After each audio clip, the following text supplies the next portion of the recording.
இப்போ பார்த்துட்ருக்க இந்த பூவோட உண்மையான நேம் என்னென்னு எனக்கு தெரியல. ஆனால் எங்கள் ஊரில் இதை கற்றுப்பூ அப்படின்னு சொல்லுவாங்க. ஏன் கற்றுப்பூ அப்படின்னு சொல்கிறாங்கன்னா, பென்சில் சீவிர ஷார்ப்னர் இருக்கு இல்லையா, அந்த ஷார்ப்னரில் வச்சு பென்சில் சீவிரப்போ சீவிர அந்த சைடில் வர அந்த பென்சில் துகள் வந்து கோணல் மானலாக இருக்கும். அந்த மாதிரி தான் இந்த இதழ்களும் இருக்கும். அதனாலே இதை கற்றுப்பூ அப்படின்னு சொல்லுவாங்க.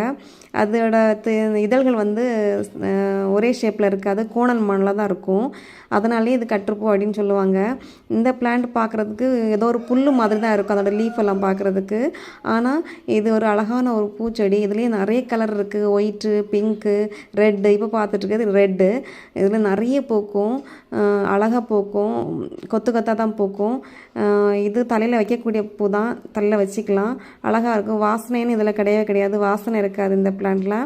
எங்கிட்டே இருக்க முன்னாடி 3 பிளான்ட் இருந்துச்சு, 3 கலரில். எல்லாமே பட்டு போயிடுச்சு.